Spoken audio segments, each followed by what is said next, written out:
दोस्तों, क्या आपने भी हजारों वीडियो देख लिया और न ही आपको एंटी क्राइस्ट का पता चला, न ही उस शैतान की छाप का? तो आप एक सही वीडियो में आए हैं। बाइबल में कहा गया है कि एक ऐसा व्यक्ति आएगा जो खुद को मसीह कहेगा और लोगों को भटकाने की कोशिश करेगा।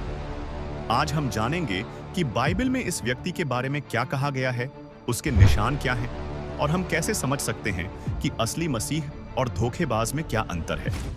और आज के इस वीडियो के बाद आपको किसी और वीडियो को देखने की जरूरत नहीं होगी। तो आइए हम सब मिलकर इस रहस्य को समझते हैं।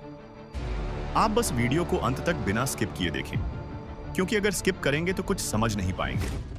और अगर आप वीडियो में नए हैं तो आपसे रिक्वेस्ट है कि चैनल को सब्सक्राइब जरूर कर लें।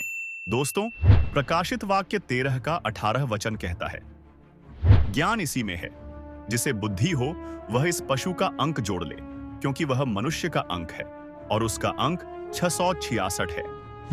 अब जबकि बहुत से प्रचारकों द्वारा एंटी क्राइस्ट के बारे कई सारी विचारधारा है, कोई इसको एंटी क्राइस्ट बता रहा है तो कोई उसको। हो सकता हो आपके मन में भी इसको लेकर कई सारी विचारधारा होंगी, पर हमने जो इस वीडियो में बताया है उसे वचन से मिलाने की कोशिश कीजिएगा। और फिर पशु की छाप के विषय में भी कई विचारधारा है। कोई कहता है चिप्स होगा, तो कोई वैक्सीन, तो कोई किसी नंबर को बता रहा है। तो आइए हम एंटी क्राइस्ट को समझने के लिए कुछ वचनों को देखें।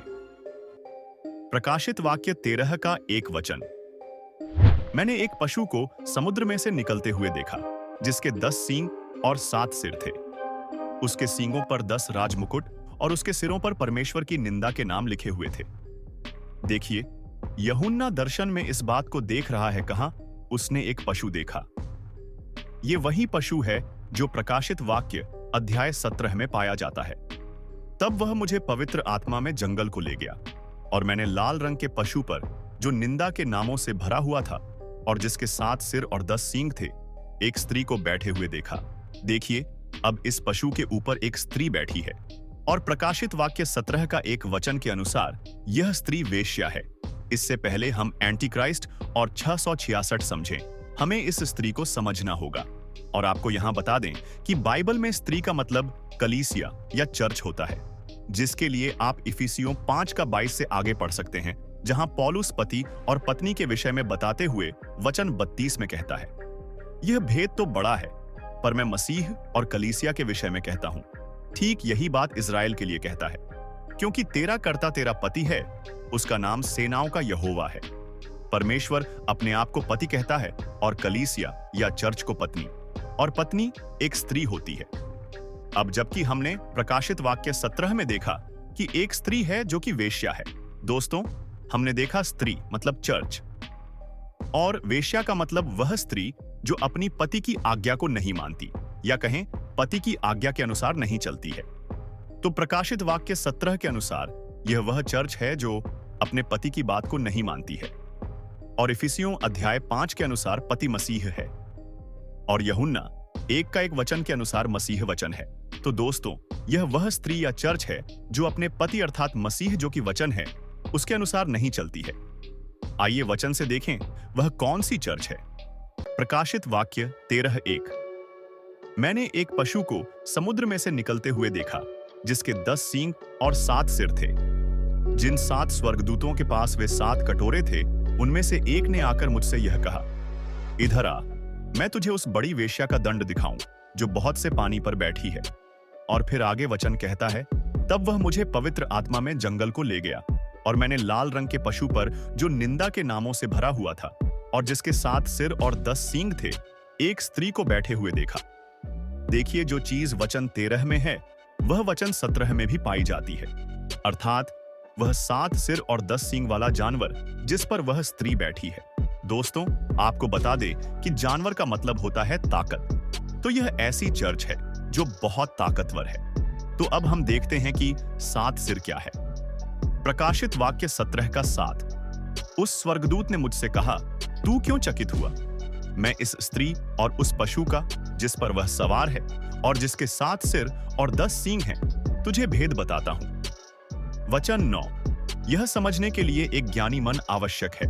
वे 7 सिर 7 पहाड़ हैं जिन पर वह स्त्री बैठी है। वचन बताता है कि 7 सिर का मतलब 7 पहाड़ होता है जिस पर वह स्त्री अर्थात चर्च बैठी है। तो दोस्तों, वो 7 पहाड़ कहाँ है? आप जैसे ही गूगल में जाके 7 हिल्स सिटी सर्च करोगे, आपको वहां एक सिटी दिखाएगा जिनका नाम है रोम। फिर वचन कहता है, वह जानवर समुद्र से निकला और वह स्त्री पानी पर बैठी है। दोस्तों, वचन समुद्र इसलिए कहता है क्योंकि समुद्र में बहुत ज्यादा पानी होता है। तो आइए देखते हैं वचन से कि पानी का मतलब क्या होता है। इसका 15वां वचन, फिर उसने मुझसे कहा, जो पानी तूने देखे जिन पर वेश्या बैठी है, वे लोग, भीड़, जातियां और भाषाएं हैं। देखिए, वचन के अनुसार पानी का मतलब लोग, भीड़, जातियां और भाषाएं हैं। तो वचन के अनुसार जो जानवर समुद्र से निकला, उसका मतलब वह लोगों में से ही निकला। और जो स्त्री पानी पर बैठी है, उसका मतलब वह लोगों पर शासन करती है या लोगों पर उसका अधिकार है। तो दोस्तों, जैसे कि हमने देखा कि स्त्री का मतलब होता है चर्च और वेश्या का मतलब परमेश्वर के वचन को न मानने वाली।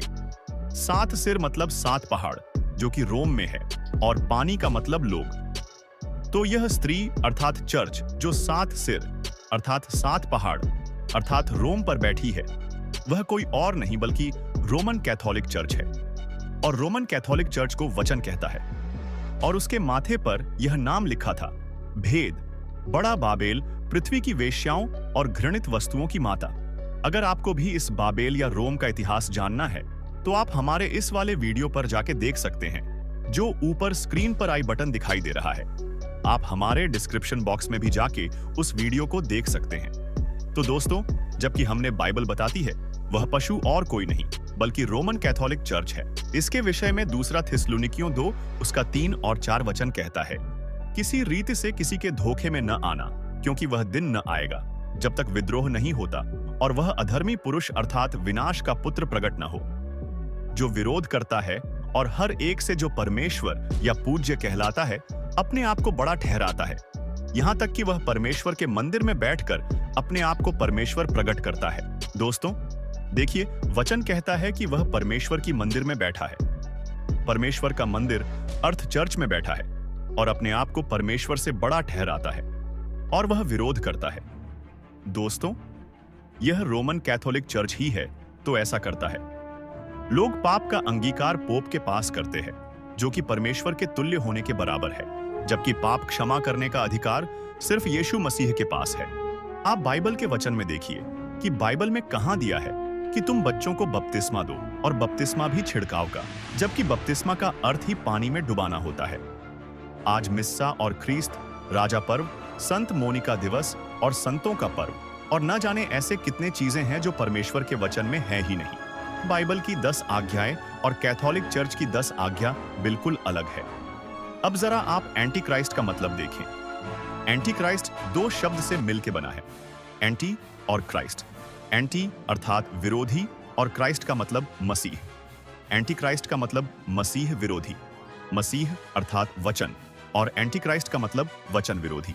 और यह कोई और नहीं बल्कि रोमन कैथोलिक चर्च है, जिसने वचन के विरोध में अपना शिक्षा और सिद्धांत बना रखा है, जो कि बाइबल के शिक्षा और सिद्धांत का विरोध करती है। तो अगर यह चर्च रोमन कैथोलिक चर्च है, तो एंटी क्राइस्ट भी इसी में से होना चाहिए।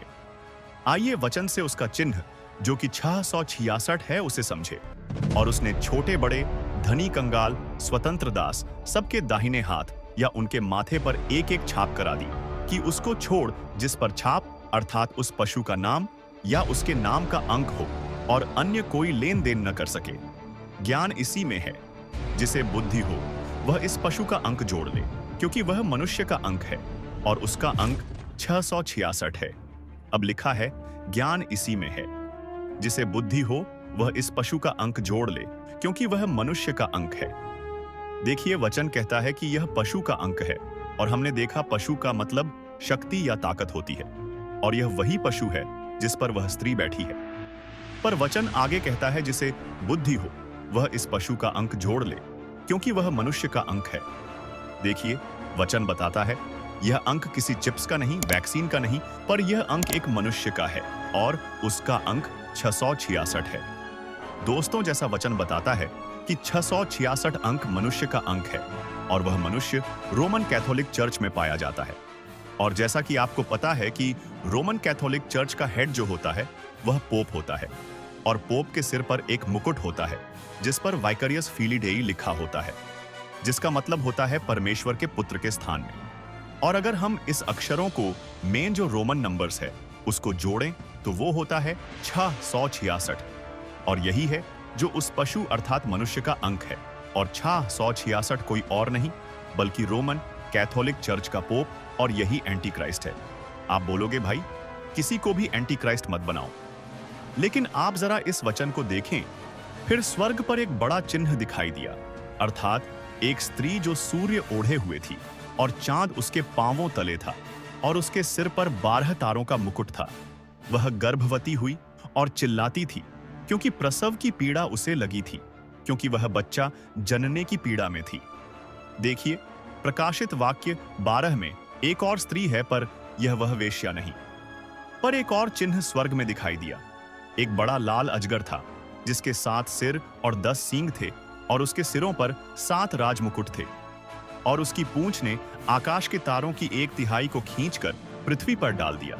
और वह अजगर उस स्त्री के सामने जो जच्चा थी खड़ा हुआ कि जब वह बच्चा जने तो उसके बच्चे को निगल जाए। देखिए यह जो स्त्री है वह ऑर्थोडॉक्स चर्च है जिस पर सूरज चमक रहा है और 12 तारे 12 प्रेरितों का शिक्षा है। उसके पैरों के नीचे छांद था जो कि व्यवस्था को दिखाता है। फिर वचन आगे कहता है, उसे प्रसव पीड़ा हुई और उसने एक पुत्र को जन्म दिया जो मसीह यीशु था, और वह परमेश्वर के पास उठा लिया गया। लेकिन जैसे ही अजगर जो शैतान था उसने महिला को प्रसव के लिए तैयार देखा, वह उसके बच्चे को जन्म लेते ही निगलने के लिए उसके पास खड़ा हो गया। ये वही बात है जब यीशु का जन्म हुआ तो रोमन साम्राज्य ने मसीह यीशु को मारने के लिए एक घोषणा जारी की कि 2 वर्ष से लेकर कम उम्र के सभी बच्चों को मार डाला जाए। और परमेश्वर ने उसकी आंखों पर पर्दा डाल दिया और उसे मिस्र में ले जाकर छिपा दिया, जैसा उसने मूसा के साथ किया था। अब देखिए यह वही लाल अजगर अर्थात शैतान है। और उसकी सिंहासन कहाँ है? रोम में। यह रोम ही था जिसने यीशु मसीह को 2 साल की उम्र में मार डालना चाहा। वही रोम पागन से पापल में बदल गया, अर्थात यीशु मसीह के समय में रोम में गवर्नर थे, पर अब वह पोप में बदल गया। यह रोम था जिसने 325 ईस्वी में निसिया सभा में ट्रिनिटी की शिक्षा को लाया, साथ ही साथ ईस्टर, पास्का, क्रिसमस जैसे त्योहारों को लाया। वचन कहता है, और उसके माथे पर यह नाम लिखा था, भेद, बड़ा बाबेल पृथ्वी की वेश्याओं और घृणित वस्तुओं की माता। यह स्त्री अर्थात बाकी कलीसियाओं की माता है, अर्थात जो भी कलीसिया इसकी शिक्षा को मानती है वह उसकी बेटी ही है। और रोमन कैथोलिक चर्च की शिक्षा सिद्धांत जिसे उसने 325 ईस्वी में बनाया, चाहे वो ट्रिनिटी की शिक्षा हो, चाहे बपतिस्मा हो, जो उसकी शिक्षा को मानता है तो उस पर 666 का छाप लग चुका। यशायाह वचन 4 का 1 कहता है, उस समय 7 स्त्रियां एक पुरुष को पकड़कर कहेंगी, रोटी तो हम अपनी ही खाएंगी और वस्त्र अपने ही पहनेंगी, केवल हम तेरी कहलाएं, हमारी नाम धराई दूर कर। 7 स्त्री मतलब कलीसिया आज मान तो यीशु मसीह को रही है और कह रही हैं कि हम तो यीशु मसीह के हैं, पर शिक्षा रोमन कैथोलिक चर्च का ही मान रही है। वीडियो अच्छी लगी हो तो चैनल को सब्सक्राइब जरूर करें ताकि आगे भी आपको बाइबल की भेद भरी बातें सीखने को मिलती रहे।